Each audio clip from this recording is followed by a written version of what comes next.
All right, all right, all right, all right, all right, all right. I'm so excited today. I have been waiting for this interview for a long time, just because I am so excited about the guest that we have today, Mr. Jose Escobar. And you are going to love him as much as I love him.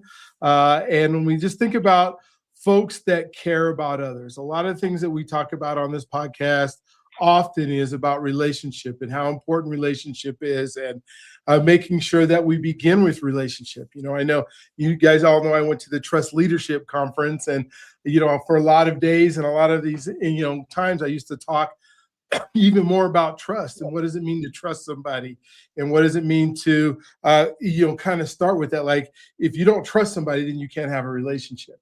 So even though that might come first, but once you get to the relationship part, it gets even, then you're actually trusting the person, right? And it gets even more important that the closer you get to somebody, that I believe the more opportunities that you have. One of the things that you said to me, Jose, not too long ago is your network is your net worth. And so when we think about the people that are part of a relationship with, that we talk to all the time, that we spend time with, we get to do that. And so I'm a part of a group that Jose is the CEO of, which is the Connected Leaders Academy. And hopefully we'll get to talk a little bit more about that. But what a thriving organization that I've been able to meet some of the best relationships I've ever had in my life with. And so we'll get to talk about that. But like always, I get to ask our guests to talk about their story. And Jose, your story can begin anywhere in life that you wanted to. It's impossible to get it wrong because it's your story. But if you made it up and your mom hears it, then she's the one that don't know that you made it up, because I wouldn't know that you made it up. But of course, why would you do that? Why would you make up your story? And most people don't. But it's amazing. And I know you talk to folks all the time, but I'll have guests that are like, I'm nervous about telling my story. They're like, you can't. Well, I guess some of the shame or something some of us feel sometimes, and some of the things that we did, that could be a nervousness. Or I've never told it before, that could be a nervousness. But as far as like getting the facts right, I hope that they're not nervous about that. So I'm going to give you the floor. Take as long as you want to do it, and then we will chop it up right after that. So thank you for being on. Thank you for taking your time today. Jose is a dad, and he's got dad duty, and he's taking his time away to be with us tonight. So thank you so much for doing that. Excuse me. Well, I am just coming over whatever it was. I lost my voice at a Commanders game against the Broncos of all teams. And then from there, I had this cough, so forgive me for that. But in terms of a bit about me, first of all, Dr. B, I'm extremely grateful to be on your show here. Thank you for having me as a guest, and just really honored to be a part of this plethora of so many tremendous leaders you've had in your world on this podcast, I guess retroactively. So I'm just excited to be a part of that, I guess alumni at this point. So, but in terms of my story, Jose Escobar, founder and CEO of the Connected Leaders Academy and the Entrepreneur's Bookshelf, two companies that are thriving and scaling and growing. And I'm happily married to my wife, Katie, and she's actually in Arizona right now with my son. Went to go visit him in college, and she'll be back with him tomorrow for the holidays, which we're excited to have him back and complete our family of, eight, family of 8. So we have 6 kids, 1-year-old down up to 18-year-old, 3 boys, 3 girls, and very much a family man. My whole claim to fame and my story, and I'm going to give it to you as efficiently as possible. First of all, where I am today, and then I'm going to go backtrack. I built a 7-figure business in 15 months 4 years ago. And when I say 4 years ago, I mean January 15th of 2026, it'll be officially 4 years. So I'm close to 4 years in business. Everything I built was 100% organic. No website, no SEO, no paid ads, no funnels, no automation tech or CRM or AI or podcast or YouTube channel, and 0 emails went out because I had an email list of 0. So everything I built within those 15 months, from 0, no business, to having a 7-figure plus business and growing, is all based on organic marketing relationships, because I'm a relationships guy. Now, also know in terms of what I do within my companies, I'm a coach, one-to-many with courses and programs. I do one-on-one high-ticket consulting as well. I'm an author. I'm a 22-time published author. Many are international bestsellers. Some of those are bestsellers, and some are just books that are published, right? And I wrote one of my own, which is called Winning the Day, An Entrepreneur's Guide to Morning, Evening Routine Mastery. And I co-authored 21 other books with influencers. I'm also a professional speaker. I travel the world and the country. I speak on stages an average of once a week, every week for the last 4 years, going on 4 years. And then I have a community called Connected Leaders Academy. That community, of which we're blessed to have you, Dr. B, as part of that. We have 571 paid members as of today in all 50 states across the entire country, in 36 international countries, growing every single day. It's really just a great place to be. And I also host events, in-person events, live events all over the country, to the tune of about 20 events a year between virtual and in-person. And then additionally, on top of that, I also have anthologies where I charge people to write chapters in my books, and a couple other moving parts. So I say all of that to say, in terms of my story, right? So this is where I am today, and the future hasn't been written yet, but I'm going in the right direction. That's for sure. We're scaling and we're growing. I now have a team of people who support me, but everything I built for the first 2 years, I did it on my own with no help. And like I said, organically, right? But retroactively, going back to the very beginning, where did this all start? I didn't wake up this way. It didn't start this way. It progressed over time, and I was able to do some cool things. But historically, I'm first generation, born here in the U.S. My parents are both from Guatemala, Latin America. So I speak, read, write Spanish, and love that cultural background of Guatemala. And I can tell you, when my parents came to this country, they were in their early 20s, no English, no money, no connections, very little education. I think they had it was somewhere between a 9th and 10th grade education when they came to this country. And they figured out how to make it happen. They clawed their way up, working really hard, making things happen, making no excuses. And they had 4 young boys, right? Imagine being in this country with none of those things that I just mentioned, in that situation, raising four boys and trying to prosper and make things happen. So it was, I understand poverty. I understand what it looks like to not have money, but I also grew up in an environment where there were 3 things that I learned primarily from my dad and my mom. The first thing is God, the relationship with the Lord, having strong faith. That is one thing I learned from them. The second thing I learned from them was the family values, the importance of family, and loving, how to love your spouse, how to love your children, the importance of family, and how to engage, and what it looks like to have family values. And the third thing I learned was hard work. And hard work, there's no substitute for that. I don't care how talented you are, hard work will always be talent when talent refuses to work hard. And my parents were hard workers. I saw them claw their way to the top, whether they were crawling, running, sprinting, walking, whatever it was, scratching their way. They figured it out and they made it happen because they made no excuses. So those are just 3 things I learned. There's many things I learned from my parents growing up, but that's what I learned. And I grew up in that environment. It was initially 4 boys and with 2 bunk beds in one small little apartment room, and beans and rice and those kind of things. But we always had food over our head, or food in our stomach. We had a roof over our head. We don't have food over our head. We had a roof over our head. Yeah. We had all the things we needed, right? Just at a very minimal level, right? But again, when you have the right pieces in the home, you don't realize what you're missing. I never really truly understood that we were financially strapped, right? I just understood that we didn't have everything everybody else had, because we had faith, we had love in the home, and we had all those moving parts. So that was a fantastic piece of the journey there. Fast forwarding, in elementary school, I was a class clown. In middle school, I was a troublemaker. And then in high school, it just continued to progress in the sense of how do I explain it? Where I was the guy throwing the house parties, right? I was doing all kinds of things that I shouldn't have been doing, right? I was always a galvanizer. I was always bringing people together, whether it was for positive or negative, whatever it was. I was always doing those things. So that's kind of the foundation of how I grew up. It was positive, and then it was negative, and then it got worse and worse and worse. I graduated 2 years late from high school. I consider myself to be a super duper senior, right? I wasn't a senior. I wasn't a super senior. I was a super duper senior, right?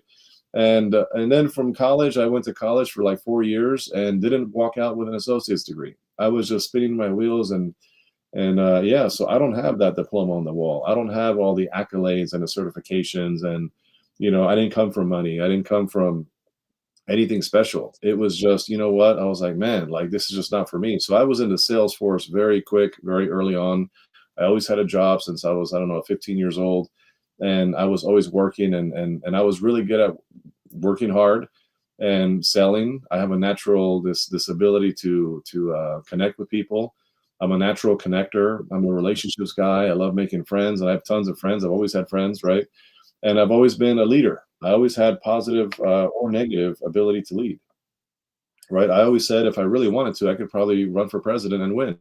If I really wanted to, I could probably be the leader of a mafia. Like in any direction that I go, I feel that I have the capacity to go high in any kind of direction that I decided to go. So I said there has to be a way to tap into this stuff, right? So it wasn't. And by the way, I've been locked up multiple times, overnighters. Not so much like extended stays, but overnighters because of fighting, because of drama, because of bar fights, you name it. I have been, in multiple fights. I mean, I can't even count how many fights I've been in, from house parties to bars and things like that. I was a knucklehead. I was a wild character, right? I was playing the field, womanizing, not necessarily cheating on women, but I was just playing the field, doing my thing in that space, and you name it, and I was doing it. And the only thing I didn't get into was drugs, thank God, right? I never got into drugs. I never got into anything that was a point of no return, right? Never got into weapons or anything like that, but I was definitely a fighter, and I was definitely a troublemaker. And eventually it got to the point where things improved. And I ended up meeting my wife. Her name is Katie. She's from Frederick, Maryland. I'm from Montgomery County. So two different counties, same state. And we met, and the rest is history, Dr. B. The rest is history. We got married. We have 6 kids now. And from the time I got married, I started really like shaping up. I said, I can't keep living this lifestyle. I got to start manning up. I got to like act my age. I got to start doing, I was, full disclosure, I was living at home until I was like 31, 32 years old, Dr. B. Okay. Who does that? Who does that? Well, I do, right? So I did that. And because I was comfortable, because, that's just in hindsight, I was like, man, that was hurting me big time. And I don't blame that on my parents. I blame that on me. That's an inside job, right? Yeah. Could they have kicked me out? Sure. But, and so I look at my life and I'm like, oh my gosh, so much wasted time, so much wasted time. And with all the talents and the skill sets that I have and have been growing over time, I could be, 10, 20, 30 steps ahead of where I am right now. Don't get me wrong, I'm doing really well, but I could be really, really, really well if I would have started sooner and applied myself at a in a better way. So that's really what it's been about. And along the way, even while I was being a knucklehead, I have always been a personal development junkie, right? Okay. I have literally hired so many coaches and mentors. I have paid for courses and programs. I have had books coming to my doorstep for years from Amazon, because I'm a big reader. I've listened to podcasts. Love your podcast. I've watched all kinds of YouTube videos. I mean, you name it. I've been in so many rooms. I lost track of how many physical rooms I've been in for seminars, boot camps, masterminds, conventions. I mean, you name it. At 18 years old, I was in Amway. I did really well in Amway. I was in network marketing. And the tapes and the books and the standing order and all that stuff that happened in Amway. I had great mentors who poured into me. I learned a lot from the tapes and the CDs and reading the books. So I always knew better, but I just lost my way and was doing dumb things, but I always knew better. So I was the kind of guy who was like, I was going in circles, right? One time I have 2 oars, right? Sometimes I'd be like on it, personal development, making things happen, But then I started acting up and going crazy. So I kept just spinning and spinning and spinning and never really getting ahead. So until I got married, until I had kids, that's when everything changed. And it got to the point where I was serious about things, and I got into the corporate arena. I was in management in two different banks, and then from the banking world, I got into life insurance, and from life insurance, I got into property and casualty. And great career, 18 years, suit and tie, 9 to 5, four walls, but there was a lot of red tape. So eventually I said, you know what, I want to go to the martial arts field. I ended up getting a job at an educational funding company here in Chevy Chase, Maryland. I helped a lot of people make a lot of money in the martial arts world. And that's when I realized, oh my gosh, I'm good at sales. I'm a good marketer. I'm good at building relationships. I'm well connected because of all the personal development, all the rooms I've been in forever. And I also know I'm a good coach. I'm a consultant. I know how to help people make money. So I said, well, the people I'm helping, their income is doing this over time, and my income isn't moving. So then it hit me, the epiphany, the lightning strike, the time shift happened. And I said, Katie, to my wife, I said, I got to start my own business. And then sure enough, I decided to start a business. And that was January 15th of 2022. And everything took off. It took off like you wouldn't believe. But let me backtrack for 1 second before I end this backstory of me. Right now, leading up to that time period of January 15th, 2022, leading up to that, I had invested thousands and tens of thousands, if not six figures, on personal development for many years, for at least a decade of Katie and I, beating each other's worlds. And I have spent so much money. And my wife was always telling me, she was thinking to herself, oh my gosh, Jose just bought another course. Oh, he bought another program. He has a new coach. He has a new coach. Oh my gosh, I wonder how much he spent on that coach. And there's a new box here from Amazon, 3 books he just ordered. Oh, that's wonderful. And so it was one of those things where she's like, Jose is always spending money on trying to improve and do all these things. And he keeps talking about this business that he's going to have one day and how he's going to change the world. And we're going to be a multi-million-dollar family, traveling, living a lavish life, and impacting and creating nonprofits and doing charity work all over the world. And Jose has these grand visions. He's such a visionary. He's such a dreamer. And he's putting his skin in the game because he's invested in all these things and all the coaches and mentors. That's amazing. But she was always noticing that I wasn't actually doing anything in terms of the execution of everything that I was learning. So it wasn't until I think it was January 1st or January 2nd of 2022, before I actually started my business, where she sat me down. And get this, Dr. B, are you sitting down? Yes, you are. I think you are. I'm sitting down. She said, Jose, we need to talk. And when she said, we need to talk, I said, oh my goodness, what is she going to tell me? I swallowed, that spit that was like a bitter pill that you're swallowing. I was like, oh my gosh, I wonder what she's about to tell me. Did I do something wrong? What did I do? Whatever, because she started off that way. I sat down with her, had a very stern, serious conversation, and she gave me the sandwich method, right? The compliment, the message, and then the compliment. And she said, Jose, listen, I respect what you're doing. I appreciate you. You're making things happen. You're a go-getter. You're a dreamer. You're a visionary. You're always looking to provide for your family, and you're looking to really do us well and position us to win. And I respect all of that about you. But, and then she said, but, and I said, oh dear. She said, but at some point, you got to start making money. You got to start in this business that you have, because all I had was an LLC with a bank account with $25 in it. That's what I had when it came to the business. I didn't actually have a business because I had no product or service I was actually selling and making money on. I just had a bank account that said it was, my business name, and that's what it was. And I had that for a couple of years before I actually had a business. So she said, at some point, you got to start making money. She's like, I get that you're doing all these things with the idea of one day doing something, but you haven't done it. You haven't done it. And all this money, the tens of thousands of dollars, probably six figures that you've spent on all these things, we could have gone to Disney World with the kids. We could have had a few savings accounts going on. We could have had these 501 or whatever those things are called for college education for the kids. We could have had investment accounts. We could be doing all these things with this money that you're just putting into all these things that isn't actually coming back to us. So at some point, something has to give, Jose. And listen, if you're not going to do this business, and you're not going to actually execute on these things, just leave it. Just leave it and be the best employee you can be and be all in on your career. And whatever you do, Jose, I know you're going to be the best at what you do. Whatever you do, I know you're going to crush it. Just be a phenomenal employee. There's nothing wrong with just having a career and doing that. Just be all in on that. So that stung and it hurt. And I didn't want to hear it from her of all people. And I accepted it. I didn't rebuttal or complain. I went for a walk. I had a cigar. I journaled. I meditated. I prayed. I did all the things for a whole day. And then I came back to her and I said, you know what? You're right. Thank you for telling me that. I'm going to do something about it. And from that day, I created a plan. I got my whiteboard. I brain vomited. I said, what am I passionate about? Where are my skill sets? What am I good at? And what does the marketplace need? And I combined all those three things, and the Connected Leaders Academy was born. The Entrepreneur's Bookshop was born. And would you believe that within 2 weeks, it took me 2 weeks to create the entire business of what it was, everything I needed.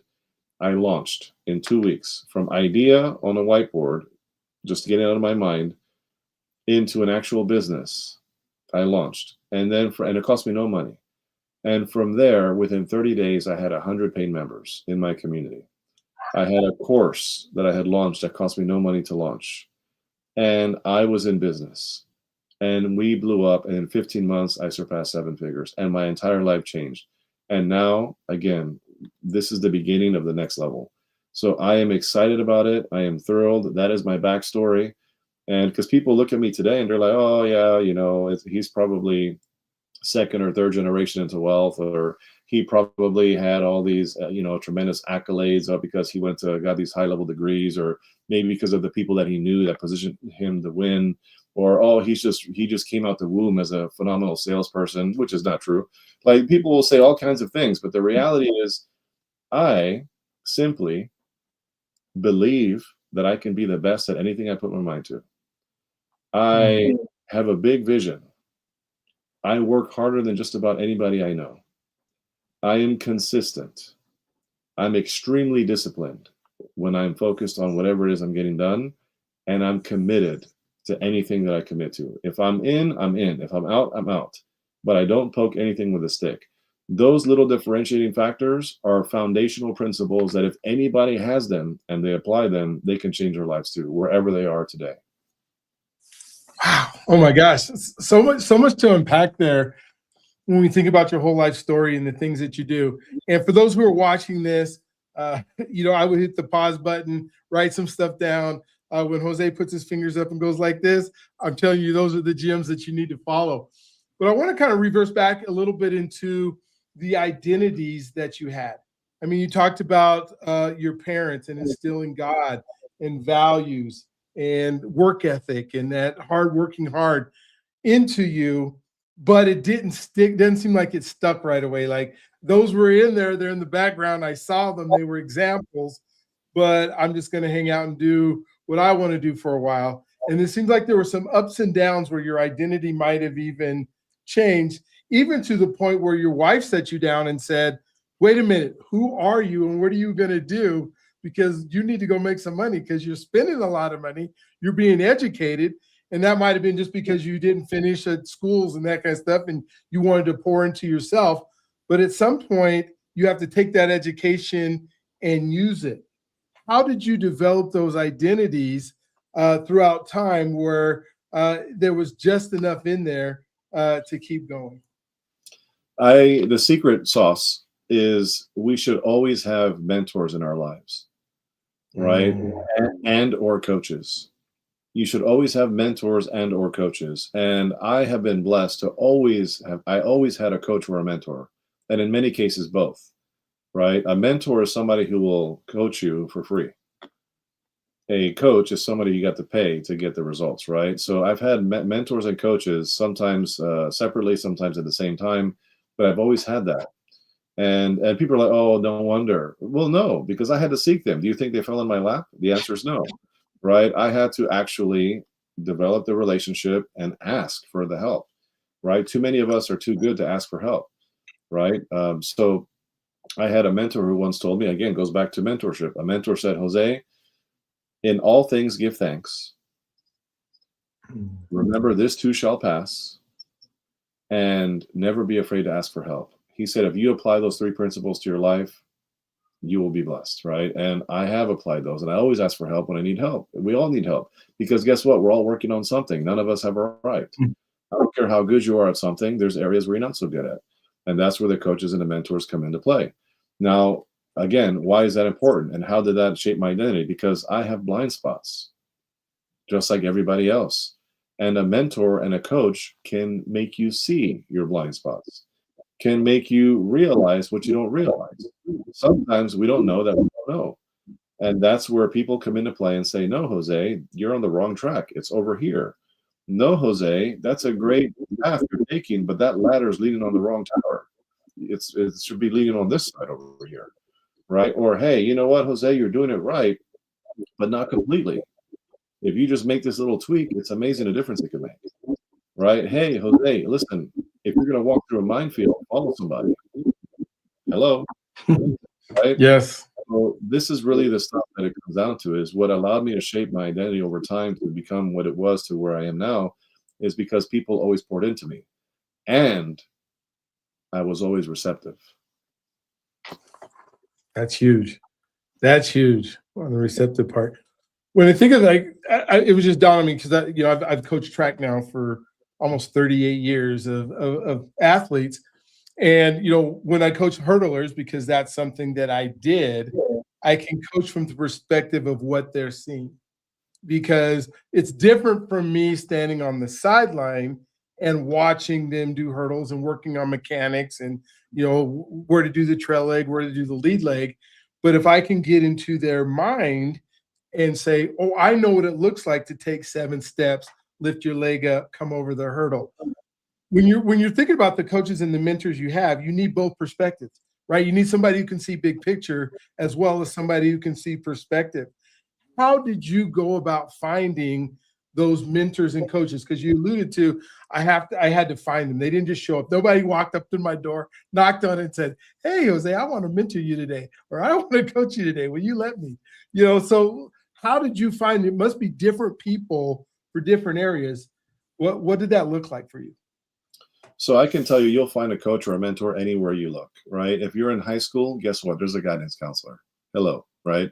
I love saying hello because people always say that to me, right? So a guidance counselor. If you are on a team of some kind, there's a coach already there, Mhm. right? If you have an older brother, that could be a mentor. If you have a friend who's older that pours into you, that's around, that's already achieved a couple things you want to achieve, that's a potential mentor, right? And I can give you story for story to story. If you were, so I'll give you an example. When I worked at Liberty Mutual, I was in the Liberty Mutual space, in property and casualty. My mentality, wherever I worked, I would say, who is the most successful person working here right now? And I would seek that person out. And a big shout out to Ross Porter. Ross Porter is a guy who was working at Liberty Mutual at the time when I was working there. And I said, okay, and I was asking around. I was asking people on the floor, who's the most successful person here? Who's crushing it? Who's the go-to? Who's the person to beat? I asked people different questions, right? And all the arrows pointed to one person, Ross Porter. And I ended up talking to him, and he didn't sit too far from my office. And we spoke, and he said, yeah, I've been here for 29 years, whatever it was, 30 years. And that was like 45 years ago. So he's like, I've been here since he started 45 years ago. He's like, I've been here for a long time, and I'm about to retire in like 5 years. And he's been retired now. But he said, I was like, man, you're amazing. I was like, do you enjoy smoked old fashions? And he's like, I do. And I said, I'm going to treat you to one. We should go out. Let's get a smoked old fashioned. I'll treat you to a drink. And he said, sure, why not? Right. And I treated him to a drink. And that one drink was the beginning of our relationship. He said, hey, anytime, man, if you ever have any questions, let me know. And of course, guess who would approach him to ask him questions? Me. And I asked him question after question after question. And then eventually he realized, hey, this guy's hungry. This guy's thirsty. This guy wants to learn. This guy's coachable. This guy's receptive. I'm going to look after this guy. And he's trying to hook me up. And I invited him to lunch a couple of times, brought him a coffee. Every now and then I'd come in with Starbucks coffee for myself and I'd bring him one, right? Those little, I nurtured that relationship. And to this day, we're still really close friends. I see him like twice a month, right? For like either a happy hour or lunch or a coffee or something. We're still close to this day. I can tell you story after story after story after story of people. I have pretty much coaches and mentors from any place I've worked at, from any team that I was a part of. I have coaches and mentors. If anybody's ever done network marketing, there's an endless list of mentors there and coaches. And any company I've been involved with, from even from Amway days, I still have those people in my life. If you work somewhere, I promise you, when I was at the animal hospital, I was a veterinary tech for 2 years. There was Dr. Mel Davis. Shout out to him. And he loved Madden football. And I enjoyed Madden football. You have to find common ground. You have to find a hot button. What is this person like that I like, that we can kind of, have conversations about, right? And he's a Commanders fan, and so am I. So we started talking about that. And would you know that eventually he had these Madden tournaments at his house, and he was the medical director for that location. And he invited me to be a part of that whole thing with his buddies that are all older guys. These are all like people that were 15 years older than me at the time, right?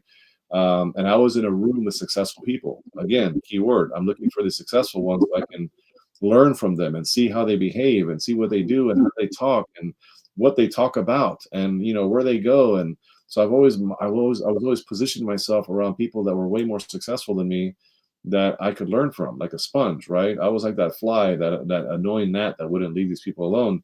And then sure enough, eventually when he had season tickets to Commanders games, and he said, hey, I have an extra ticket. Do you want to come? Like, heck yeah. Right. Because he saw that I was hungry and I was thirsty and I was always asking him questions. And so that's the key. And guess what? He's the one who painted a vision for me to one day have season tickets, because I dreamed about it. I said, man, one day I would love to have season tickets like this guy, to club level, all out, the way he had it, full access. One day I would just love that. And would you know that to this day, I have 5 of those same tickets of my own. Right. And because I position myself to be around the people that can put these visions inside of you, people that you can learn from, people that will guide you, people that will coach and mentor you. And then and I can tell you countless stories, Dr. B, on all of the coaches and mentors and how I got them. And people tell me all the time, Jose, I just don't have money for a coach. Find a mentor. Stop making excuses. There's plenty of people who want to help. You just got to open your mouth. Yeah, this question, this is the first time I've asked this question because I just thought about it. Because you've had so many mentors and you've had so many coaches and people that you've sought out, as have I. But how somehow in all those folks, there were some probably not so good coaches for you and for your personality. Somebody that you saw that was successful, but then you went up to them or you talked to them and they were just wrong for you. How did you know that? And I mean, you still learn something from them. And that's why I want to make that point, is even if it's a bad coach, you learn something. But at the same time, how did you know and then move on to somebody else pretty quickly in that time frame? So foundationally, the easiest way that I would learn and know is if their values are out of alignment with mine. Ooh, As soon as that coach or mentor would take me somewhere and roll up a blunt and say, "Hey, man, let's smoke together while we're talking," right? As soon as that individual would take me and get blasted, on alcohol, and we're having a couple drinks, and I drink. I'm not gonna act like I don't, but like, this guy's wasted, right? And that's outside of what I'm looking to do, right? Or this guy is cheating on his wife and is with me and tells me, hey man, let's go to the strip club, or hey, let's go, you see that, hey, look at that chick right there, I was walking by, right? And starts doing those kind of things. As soon as the alignment of values, morals, and ethics, and what I deem to be my moral compass is out of alignment with this person, I know automatically it's not for me. right? So the easiest way to know is this person, when it comes to morals, ethics, foundations, virtues, principles, are they in alignment? And if something is out of, not so much strategy or technique or what they did and how they're teaching you, or even their personality, it's really the value systems that I look for. Man, I love that. Thank you for sharing that. I was just having a conversation with a friend of mine yesterday, and we were talking about an individual that we knew. That was what you were saying was, always talking about, he has everything separate from his wife. And we said, and the reasons why, is so we could go to these events. When he went to these events and he would hook up with other ones, we're like, well, there's no way we're spending more time with this dude, and why would we? Even though he might have some of the aspects of life that we want or we think we want, because we don't really know how he got it and what he does with it is just so far away from the belief system that I have that I didn't want any part of it. One of the things I love to ask my guest is about faith and about how faith played a part in their lives. And I know you're a man of faith and a man that seeks God as your parents did. But what impact has that had in your businesses and the things that you do and how you do things? Sometimes we try to separate it. I don't think in our lives we separate it, but when we get on shows like this, or we just don't talk about it. And I would love to hear your perspective. In terms of what I've taken away from my father, you're saying? No, your faith, your faith in God and how that's impacted how you do business, how you do family, how you being a dad, all of that. Yeah, so it's quite simple. It's actually, life is very simple. That's why I say all the time. We are the ones who complicate things, right? But the recipes, the roadmaps, the things that we need are all there laid out for us, right? It's just a matter of, are you coachable? Are you humble? Do you have the ability to follow direction? And unfortunately, many of us don't, right? We get in our own way a lot of times. So for me, growing up foundationally with the principle of faith and the importance of faith, that's the driver for me. That is what holds me and sustains me when I'm weak, when I'm distracted, when I'm tempted to do something inappropriate, when all the things that can easily derail anybody, I filter everything I do through the lens of, is this what the Lord wants from me? Is this in alignment with my faith? Is this going to potentially hurt my relationship with God? Right? Because at the end of the day, the way I see life is my only purpose in life. The reason why I'm even on this earth is to love, honor, and serve God. Again, it is that simple. The reason why I'm here is to love, honor, and serve God. That's why I was created. Now, there's other things outside of that, but that's the number one most fundamental piece that I have learned. And if I honor that, then everything else is going to run smoothly. It's when I'm out of alignment, with that relationship, all of a sudden I'm like, why are things so off? Why are things not happening? Because I am out of alignment. So if you look at my order of operations, you look at my calendar, you look at my day-to-day, the first thing is God. The second thing is my wife. The third thing are my children. The fourth thing is my health and wellness, making sure I'm not letting myself go. And the fifth thing is my business. Business is number 5 on the list, not number 1, right? So, and then you have all the other things, the social life, right? The extracurriculars and fun and sports and activities and you name it. There's many other things, of course, but those are the 5 things. But if you notice, everything starts with faith and it starts with the relationship with the Lord, because God is love and love is God. And you can't give what you don't have. And anytime there's a hole in somebody's heart, I'm telling you right now, that hole is a God-sized hole. And I learned that from Matthew Kelly. The hole that is burning in people inside of something that is missing is a God-sized hole. Nothing can fill that but God. Thank you for that. Thank you for sharing that. Oh my gosh, that's so good. And then I think about the personal development and the books that you must have that help you not only enhance your relationship with God, but enhance your relationship with fellow human beings. If those are your values and your goals. Lots of books behind you, that we're listening to. And I think about personal development. If you were to begin to mentor or coach somebody, and you think about personal development and what they have to do and the amount of time that a person needs to spend, are there a few key starter points that you just bring out? This is my go-to book, The Alchemist, or Magic of Thinking Big, or something like that, that you go to in order to start a person off on personal development. Yes, 100%. Right.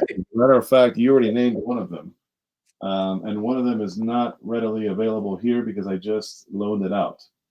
Okay. No, I gifted it. I never loan. I gift books. All right. So one of them, the first book that I would hand anybody is Think and Grow Rich. I'm sorry, not Think and Grow Rich. It is The Magic of Thinking Big, Dr. David Schwartz, I think it is, right? So that's the first book that I would hand out because people have to think bigger, right? They have to think bigger. We're thinking way too small. The next one I would recommend is No Excuses, Brian Tracy. Right? No excuses, because too many of us suffer from this disease called excusitis. We're making excuse after excuse after excuse, and the only people who care about that is you. Okay, so excusitis, no excuses. The third book I would recommend is The 5 a.m. Club by Robin Sharma. Right? The 5 a.m. Club by Robin Sharma, all about, waking up at the appropriate time, having that proper morning routine, having that proper structure to your day, and how you do those things, right? Super, super important. And then if I had to recommend two more, which I always recommend at least 10, I would say Make Your Bed. And this is Admiral William H. McRaven, Make Your Bed. And then, of course, I would throw my book in there as well, which is all about morning routine and evening routine, right? A lot of people talk about morning routine, but they don't talk about evening routine. So Winning the Day, An Entrepreneur's Guide to Morning Evening Routine Mastery, I would say, hey, you got to read that book too. But those are just a couple that I would start with. Yeah, and I love that because it's the books that you just talked about are mostly books about I got to change myself internally, and I got to change who I am before I can even begin those relationships. I think of Gary Chapman's book, The 5 Love Language, which is about how you interact with other people. But at the same time, you're saying, wait a minute, when you start this thing in personal development, you got to work on you first, and you got to learn who you are. Are there, because most of all those books have some really good YouTube videos, for the folks that aren't used to reading and used to, I think about the Make Your Bed book and how many times I've watched, Admiral's, video when he's doing his speech on making his bed and how it's important to get out in the morning. What are some of the other things that you did that you think made those, you read, but then there has to be some action in there. So how did you read and then figure out how do I take action based on what I read? Yeah, so I'll start with this one book that I just showed you. So this is Robin Sharma, 5 a.m. Club. If you look inside of the book, first of all, there is an index in here that I create it's my own index for the book, where I put in all of the most important key points in this book that are worthwhile, right? So if I go to page 53, for example, it says voluntary discomfort. That's what I put here. So if I go to page 53, it'll say voluntary discomfort. So it says here, Epictetus, one of my favorite philosophers, wrote, "But neither a bull nor a noble-spirited man comes to be what he is all at once. He must undertake hard winter training and prepare himself and not propel himself rashly into what is not appropriate to him.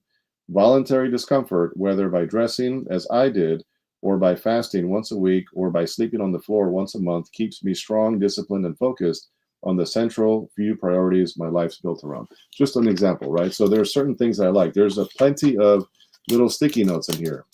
There are dog ears on the end here. There are the big tabs, which are the main key takeaways. It's not about how many books you get through. It's about how many books get through to you, right? So I don't just read books. These books are well read. There's a big difference. People say, oh my gosh, Jose, how do you find time to read 1 to 2 books a week. You must be a fast reader. I'm like, no, no, no. I'm actually a very slow reader. And I also read books really well, right? From beginning to end. So it actually takes me time. The difference is that I make the time to read books, right? I create the time. We don't find time to read. You know how many people have told me, oh, Jose, yeah, it's because you have time to read. I don't have time. Do you know how busy I am? Right? Being a good husband, a father of 6, running 2 businesses with multiple income streams, taking care of your health, all the travel I do. Do you think that I have nothing but time? No, that's completely false. The difference is I manage my day because I manage myself, right? It's self-management, not time management. And I create time to make what is a priority happen. And for me, reading is a priority. Reading is a non-negotiable. Reading is a daily carry, just like my wallet and my cell phone. There's so much in there I want to talk about, but as you're doing the dog years, just as I want to understand, and you're putting in your marks, you take the time to do that. I mean, you have something you said, I'm going to write it down. I'm going to put the index. I've never seen anybody do the index before where like I wrote something in this book and then I actually went to the front of the book and wrote down what page it's on and had a little snippet about it. Is there like, would you suggest a smaller book like Who Moved My Cheese or something to practice doing the dog ears and stuff, or just start with the big old book and go? If you start with one of those books, it has to be a personal development book.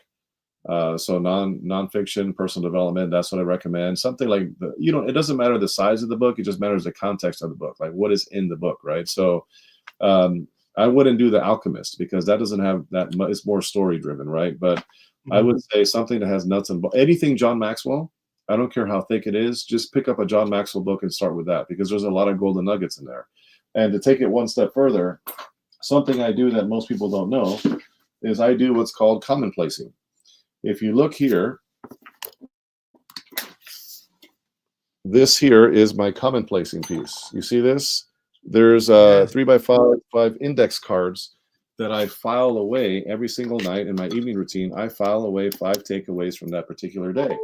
And these are all things I might have taken from a magazine, from a mentor I was talking to, from a podcast that I was talking with you and you said something and I'm like, ooh, that's interesting. Or I was talking with a client or with a prospect or with anything that I was, it could be something I saw on TV. It could be a podcast I was listening to, a YouTube video, a book I'm reading, a magazine like Fortune or Inc., whatever it is. If there's a golden nugget, a statement, a quote, a thought, an idea, a stat, a story, anything, then I do these things. I put them on index cards and I file them away by category. So whenever I do speaking engagements or I do a podcast or I do whatever, and I know what it's going to be about, or I'm writing a chapter in a book, or I'm writing a chapter for an anthology, whatever it is, I know what categories to pull. And I have quotes, stats, stories, poems, all kinds of things that I can just take without having everything up here. It's filed away for future use. This is historically called commonplacing. People like Marcus Aurelius back in the Stoic days did it. Ronald Reagan did it. Some of the greats out there, people that are absolutely crushing it in business do it, right? So I'll give you an example of just one thing. For example, here, this is something that's one card that I just had here that I just filed away. And there's a category. The category is productivity. So it says right there, the category. And then it says where I got it from, a website. So I got it on a website. The website is Forbes.com. And the name of the article was Time Management and the Power of 1440 by Kevin Kruse, right? So I can give appropriate credit if I need to mention it somewhere, right? And then I wrote down what I found that was most interesting. So it says here, he printed 1440 on his wall as a constant reminder we only have 1,440 minutes a day. Great reminder of the value of time, and we need to invest it wisely. Time is our most important asset. There are 86,400 seconds a day. We don't focus on the seconds as much as the minutes because the seconds slip away easily. How could you change your life every day if you truly felt your 1440 minutes, right? So this is a very simple concept. You know what I could do with this? This could be something that I include in a chapter in a book. It could be a talking point in my next speaking engagement. It could be included in a podcast interview like right now. It could be something that, for example, I mean, you get my point. I can keep going to example after example example. My point is, it's just so powerful to do this, but nobody really does it. Yeah. Oh my gosh. And it's part of that if the night routine that you probably don't go to bed without doing and recapping your day. And then it gets it out of your head. You probably sleep better Yep. because you're not trying to remember. I mean, there's so many times I'll wake up and think of something in the middle of the night. And then instead of getting up and just writing it down, I'm trying to like put it into my dream or try to remember it or try to, and then get up in the morning and do it. I've since put a little pad by my bed. But at the same time, what if I emptied out all those gyms every single night? What a great concept. I got one more thing that I wanted to ask you about in this thing called time, and you started bringing it up, but there's so many people who now it's kind of a joke, and Sifu and I talked about this, another guy that's in the Connected Leaders Academy that is just amazing. But somebody comes up to you and says, "I have a long day," and then you want to say to them, "Longer than mine," because we all have the exact same amount of time in our days. It's just how we try to utilize it. And there's so many things that I start looking around and say these are time wasters. Not that I don't need entertainment. You love the Commanders, you love your kid. I mean, it's not like you're just sitting here in a book reading all the time. And you said you manage yourself. So, what are some things that you would say are things you found that maybe were time wasters, or just learning the concept of how to utilize my time better? So time wasters, I can tell you a couple of them, and this may be for some of you, it may not be for some of you. I'm not going to tell you that it's a time waster for you. I'm going to tell you it's a time waster for me, okay? Because I don't want anybody getting upset listening to this podcast, right? But what I will say is simply, for me, time wasters are playing video games, right? Are going to sporting events that have nothing to do with your interest level, just for the sake of going and spending the time. Time wasters are going to every happy hour you're invited to. Time wasters are going to the movie theater multiple times a month, more than you need to, right? Time wasters are putting your feet up every night watching Netflix. Time wasters are watching non-productive YouTube videos and just sitting there like this, like growing roots on the couch watching YouTube or whatever it is that you enjoy, reality TV shows, right? Time wasters are doing anything, essentially, in a nutshell, doing anything that is not going to move your needle personally and or professionally. Now, let me be clear on this. Is it okay to have time wasters in your life? Yes. You know why? Because we're human and it's okay to have fun and it's okay to put your feet up and relax and do that. You're not less productive if you do that. You just have to have discipline to know when it's game on for that and when it's game off for that, right? The problem is we commingle way too much and we end up doing more of the fun things than we do the things that are meaningful. So for me, it's about removing the time wasters. It's about knowing that every minute of your day counts because you cannot get your day back. When it's gone, it is GONE, capital letters, exclamation mark. It is gone, right? So we have to understand the value of our time and we got to put it to the best use. And that is an inside job. Nobody can do it for you. You manage your day and you manage you. Those 1,400 minutes can go so fast and not think about it. And if you're intentional about, oh, this is how I'm going to spend my time today. And I know for some people, it's taking the big items first, get that out of the way, and then give yourself more time to do stuff or reward yourself with time when you have done something that you've done. So thank you for that. Man, we've already been talking 55 minutes and I want another 2 hours, but I know you got kids and all that kind of stuff. What didn't we talk about? I was selfish in my questions. And because I want the repetitiveness of hearing again. So I'd watch this over and over and over again if I were you. What did we talk about, or how do we get a hold of you? Those things that we might have missed that I didn't ask in my questions. The main thing I would say is one thing we didn't talk about that I think is important to know is success and defeat in anything is at the end of your own arm. Okay, so you have the ability to create the life that you want. Too many of us are waiting for the external to show up so that we can internally feel the way we need to feel. No, you got to act your way into feeling, not feeling your way into acting. It's the other way around, right? So you have to have that internal drive, the internal motivation, the internal desire, burning desire to say, hey, you know what? I believe there's more in this life for me. I believe I can achieve A, B, and C. And you have to go for it, right? Stop waiting for people to believe in you. Stop waiting for people to give you permission to do something. You have the ability to create the life that you want today. And it starts today. It doesn't start tomorrow. It doesn't start, you can't, too many people are hanging out in the past. Oh, do you know how great I was? You know what I used to do? Mm. You know what I've achieved? Like, that's awesome, but you're only as good as your last performance. What are you doing today? What are you doing today? What is that next level? You haven't arrived. I haven't arrived. None of us have arrived. Arriving isn't a thing. This is a journey, not a destination. So it is important to know the principal, fundamental things that are going to lead you to success in life. And one thing that we didn't talk about that I want to mention is the importance of nurturing your marriage. If Ooh, you're thank out, you. if you're out there and you have a business and you want to go to levels that you dream about, right? You got to have the right home front team lined up, right? You got to have the spouse that's going to push you, that's going to motivate you, that's going to support you, that's going to encourage you, that's going to question you, that's going to do all the things, right? That's not the end all be all, but that's what you aspire towards. And the only way that's going to happen is if you don't treat your spouse as a trophy on the wall, right? Too many of us are like, oh, look at what I've achieved. Look at that trophy over there. It's on the wall and it collects dust and it gets old. And eventually you'll move it behind some books and it just becomes a thing. Oh, yeah, I'm married, so I'm good. No, marriage is step one. Then you got to nurture it every single day. You got to choose to love your spouse. You got to choose to show up for that person. It is full out commitment because so many people decide they're going to do one thing today and decide they change their mind tomorrow.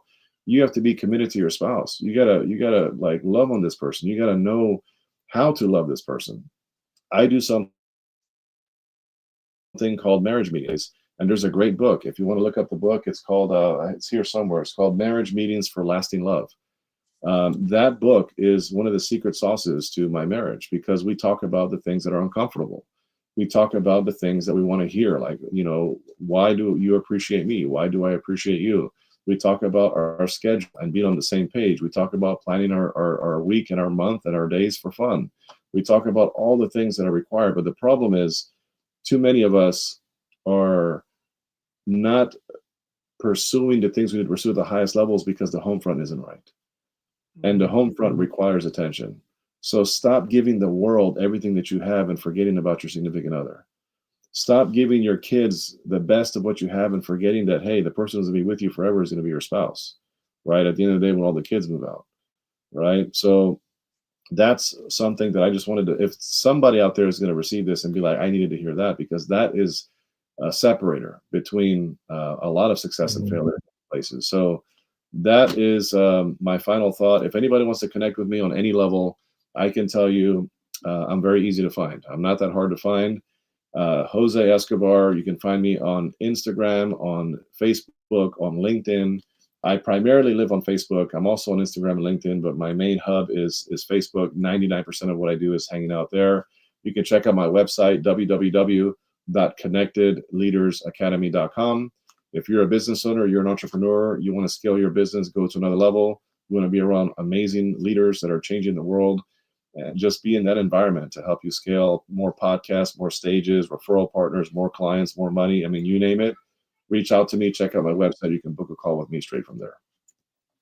Man, thank you so much for today. Thank you for just, your willingness to be vulnerable and tell your story and all the things that have happened, and then the gems that you gave us.